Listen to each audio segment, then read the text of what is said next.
Good morning बच्चों। मैं doctor शिखा तिवारी, पंडित सहदेव प्रसाद त्रिवेदी महाविद्यालय रमईपुर कानपुर से ऑनलाइन पढ़ाई में आपका स्वागत करती हूँ। बच्चों, आज मैं आपको जो निबंध बताने जा रही हूँ वो है सौंदर्य की उपयोगिता, जो कि रामविलास शर्मा जी द्वारा लिखा गया है। ये जो निबंध मैं बताने जा रही हूँ वो आपका हिंदी साहित्य विषय के अंतर्गत BA तृतीय वर्ष प्रश्न पत्र वृत्ति हिंदी निबंध एवं अन्य गद्य विधाओं के अंतर्गत सौंदर्य की उपयोगिता, जो कि रामविलास शर्मा जी द्वारा लिखा गया निबंध है, के बारे में आज मैं बताऊंगी।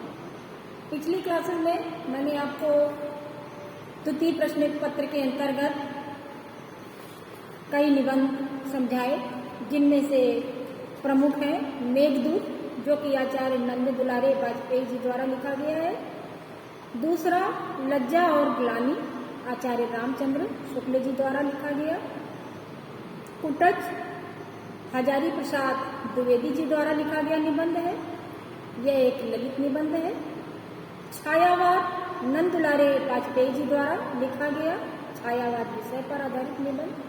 तुम चंदन हम पानी, चंदन की विशेषताओं को बताते हुए इस निबंध को विद्यानिवास मिश्र जी ने लिखा। और आगे हम बढ़ते हैं सौंदर्य की उपयोगिता। इस समय बच्चों जो हम आपको निबंध बताने जा रहे हैं वो है सौंदर्य की उपयोगिता, जिसको रामविलास शर्मा जी ने लिखा हुआ है। तो सौंदर्य की उपयोगिता, सौंदर्य के कई रूप होते हैं और अलग अलग सौंदर्य अपना अपना स्थान रखता है। ये सौंदर्य के जो रूप हैं वो प्रकृति सौंदर्य भी हो सकता है, ईश्वर का सौंदर्य हो सकता है अलौकिक सत्ता के प्रति, राष्ट्र का सौंदर्य हो सकता है, मनुष्य के अंदर निहित मन का सौंदर्य हो सकता है, नारी का सौंदर्य हो सकता है। तो इस तरह से सौंदर्य के कई प्रकार निहित होते हैं, जिनकी चर्चा रामविलास शर्मा जी ने सौंदर्य की उपयोगिता नामक निबंध के अंतर्गत करी है। तो सौंदर्य की उपयोगिता निबंध को समझने से पहले हम रामविलास शर्मा जी के कुछ महत्वपूर्ण प्रश्नों की जानकारी ले लेते हैं। तो इनके जो महत्वपूर्ण तथ्य हैं, जो कि ऑब्जेक्टिव प्रश्न के रूप में पूछे जा सकते हैं, वो इस प्रकार हैं। रामविलास शर्मा जी का जन्म 10 अक्टूबर 1912 में हुआ था। कब हुआ था? 10 अक्टूबर 1912 में। आपका जो जन्म स्थान है वो है ऊंच गांव सानी, जिला उन्नाव, जो कि उत्तर प्रदेश में है। ऊंच गांव सानी, जिला उन्नाव, जो कि उत्तर प्रदेश में है। आपकी जो शिक्षा थी वो अंग्रेजी से आपने MA किया और PhD की उपाधि भी आपने प्राप्त करी। 30 मई 2000 में आपकी मृत्यु हो गई। आप 2 भाषा में जबरदस्त पारंगत थे, हिंदी और अंग्रेजी। आपने व्यंग्यात्मक, विचारात्मक, समीक्षात्मक शैली के रूप में निबंधों को लिखा है। रामविलास शर्मा ने अपनी समीक्षात्मक कृतियों द्वारा प्रगतिशील एवं प्रतिक्रियावादी तत्वों को पहचानने की जो दृष्टि प्रदान की है वह हिंदी साहित्य में सर्वग्राही है। आप आलोचक, निबंधकार एवं विचारक के रूप में आपने कार्य किया और आपको व्यास सम्मान, श्लाका सम्मान आदि से सम्मानित किया गया। तो ये थी इनकी महत्वपूर्ण जानकारियाँ, जो कि वस्तुनिष्ठ प्रश्न के लिए बहुत उपयोगी होती है। अब मैं आपको निबंध को संक्षेप रूप में बताने जा रही हूँ, उसको भी आप ध्यान से सुनिए ताकि आपको उसकी जो मुख्य बिंदु हैं वो आप ध्यान से समझ सकें। तो मार्क्सवादी निबंधकार डॉक्टर रामविलास शर्मा द्वारा लिखित प्रसिद्ध निबंध सौंदर्य की उपयोगिता उनकी आलोचनात्मक पुस्तक लोक जीवन और साहित्य से अवतरित है। कहाँ से लिया गया यह निबंध? जो उनकी आलोचनात्मक पुस्तक है, किसकी? रामविलास शर्मा की। वो पुस्तक है लोक जीवन और साहित्य, इससे ये अवतरित है निबंध सौंदर्य की उपयोगिता नामक। इस निबंध में शर्मा जी ने सौंदर्य को भिन्न भिन्न रूप में व्याख्यायित किया है और साथ ही उसकी उपयोगिता के संदर्भ में अपने नवीन विचारों को भी उद्घाटित किया है। रीतिकालीन साहित्य में सौंदर्य की उपयोगिता पर विचार करते हुए रामविलास शर्मा जी ने स्पष्ट किया है कि सौंदर्य की उपयोगिता प्रत्येक क्षेत्र में विद्यमान है। कोई कितना भी इस बात से इनकार करे कि वह सौंदर्य की उपयोगिता का वह भोक्ता नहीं है, यह पूर्णतया असत्य है। सौंदर्य की उपयोगिता को सिद्ध करते हुए शर्मा जी कहते हैं कि रीतिकालीन शास्त्रियों ने रस को काव्य की आत्मा माना है। रस के द्वारा ही काव्य में आनंद की अनुभूति होती है, परंतु रीतिकालीन कवियों ने सौंदर्य को केवल ऐन्द्रिक रूप में प्रयोग किया, जो नारी के यौवन के इर्द गिर्द ही घूमता रहा। जो इसके अतिरिक्त जो संघर्षशील मनुष्य होता है और जो परिश्रमी व्यक्ति होता है, उसका सौंदर्य कैसा होता है, इस बारे में भी शर्मा जी कह रहे हैं। क्या कहते हैं कि शर्मा जी ने सौंदर्य की व्याख्या करते हुए कहा है कि प्रत्येक मनुष्य के लिए सौंदर्य की सत्ता भिन्न होती है। परिश्रमी व्यक्ति जो भोग विलासता का आदि का न होकर स्वयं के साथ साथ दूसरों का भी भरण पोषण करता है, उसके लिए सौंदर्य सिर्फ और सिर्फ परिश्रम में ही निहित है। यानी वो परिश्रम के द्वारा ही उसमें सौंदर्य को प्राप्त कर लेता है और अपना भी जीविकोपार्जन करता है, साथ साथ अपने साथ जुड़े अन्य लोगों का भी जीविकोपार्जन करता है।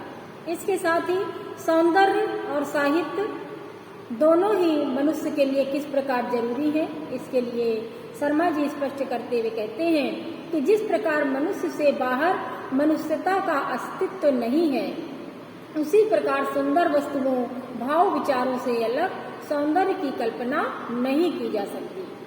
सौंदर्य से परिपूर्ण वस्तुएं, भाव तथा विचार आदि सभी केवल मनुष्य के लिए ही नहीं है, वरन मनुष्य के लिए ही बनी है, बल्कि इसी क्रम में साहित्य का सृजन भी मनुष्य के लिए ही हुआ है।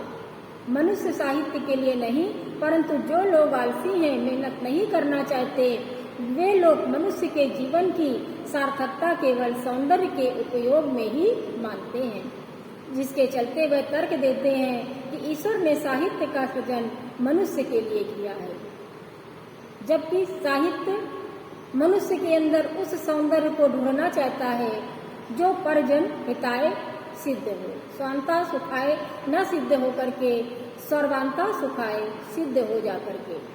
सौंदर्य की वस्तुवादी सत्ता में लेखक ने सौंदर्य के रूप पर विचारते हुए कहा है कि सुंदरता भावनात्मक है या वस्तुगत, जिसके उत्तर में उन्होंने कुछ सांसारिक वस्तुओं में सौंदर्य की झलक प्रस्तुत की है, परंतु कुछ लोग उसमें सौंदर्य नहीं देख पाते।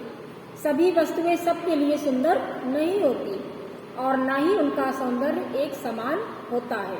किसी को किसी वस्तु का सुंदर लगता है तो किसी को उसी सुंदर वस्तु में कुरूपता नजर आती है, तो किसी को किसी कुरूप वस्तु में ही सुंदरता दिखाई पड़ जाती है। शर्मा जी कहते हैं कि सौंदर्य की अनुभूति इंद्रियात्मक होती है, जैसे गुलाब, परंतु ललित कलाओं में इंद्रिय विचार तथा भाव तीनों सौंदर्य से परिपूर्ण है, जैसे स्थापत्य, शिल्प, चित्रकला, ये सब सुंदरता के ही पात्र हैं। अगर उनको सुंदर ढंग से नहीं हम लोग कर पाएंगे तो इसको कोई भी पसंद नहीं करेगा। सौंदर्य के मानदंड में लेखक ने सौंदर्य के मानदंड को मनुष्य के सौंदर्य से स्पष्ट किया है। मनुष्य को हम उसकी बाहरी सुंदरता के आधार पर सुंदर असुंदर सिद्ध करते हैं। जैसे व्यक्ति की लंबी नाक, काले बाल आदि को सुंदर श्रेणी में रखा जाता है, चपटी नाक, खिचड़ी बाल आदि असुंदरता की श्रेणी में आते हैं। तो इस तरह से मनुष्य का जो बाह्य सौंदर्य होता है वह भी सुंदरता की ही श्रेणी में आता है। साहित्य के सौंदर्य व उसकी उपयोगिता को दो विरोधी वस्तु माना गया है, परंतु लेखक का मानना है कि साहित्य का सृजन दोनों के सामंजस्य से ही संभव है। जो लोग सौंदर्य की उपयोगिता से इनकार करते हैं वे सौंदर्य के घटिया प्रयोग को छिपाना चाहते हैं। साहित्य में किसी ने दैहिक सुंदरता को सौंदर्य बताया है, तो किसी ने किसान व सर्वहारा वर्ग में और किसी ने प्रकृति के चित्रण में सौंदर्य का प्रतिपादन किया। लेकिन सहृदय कवियों के लिए तो सौंदर्य केवल आंतरिक है। शुक्ल जी ने संसार को बाह्य की व्यक्ति सत्ता मानते हुए गतिशील माना, जिसके कारण उन्होंने सौंदर्य को स्थायी न मानकर गतिशील सिद्ध किया। बाह्य सौंदर्य कभी भी स्थायी नहीं होता है, समय के साथ साथ उसकी सुंदरता में भी कमी आती चली जाती है। लेखक ने साहित्य का स्रोत जनता को माना है। समाज में जीर्ण मरणशील जीवन उदीयमान तत्व से बाहर सुंदर असुंदर सत्ता नहीं है। समाज उस सामंती व्यवस्था से निरंतर आगे बढ़ रहा है और सौंदर्य की उपयोगिता को अपने परिवेश के अनुसार परिवर्तित करता जा रहा है। इसीलिए सौंदर्य उस अवस्था में है जिसमें मनुष्य प्रतिवर्ष भूख व महामारी के शिकार हैं। सौंदर्य की कसौटी परिवर्तित होती रहती है, जिसमें तुलसी, भारतेंदु, प्रेमचंद ने इस दिशा में बहुतायत प्रयत्न किए, जो एक दिन जीवन के नवीन बोध को जन साहित्य के अनुकूल बना पाएगा और साथ ही यह साहित्य शास्त्र के साथ साथ सौंदर्य शास्त्र में भी भविष्य में विकसित हो सकेगा। तो इस तरह से रामविलास शर्मा जी ने जो निबंध है सौंदर्य की उपयोगिता, उसमें सौंदर्य को बाह्य एवं आंतरिक दो तरीके से माना, और जिसमें आंतरिक सुंदरता तो दिनों दिन बढ़ती जाती है, लेकिन जो बाह्य सौंदर्य है वो परिस्थिति के अनुसार अपना रूप बदलती रहती है।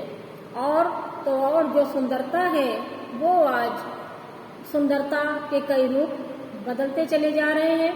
जो सुंदरता भक्ति काल के कबीर के राम में थी, वो तुलसीदास में जाकर के परिवर्तित हुई, और तुलसीदास से निकल करके आज का जब मनुष्य राम को भजता है या राम को देखता है तो उसके अंदर केवल स्वार्थ की ही सुंदरता दिखाई पड़ती है।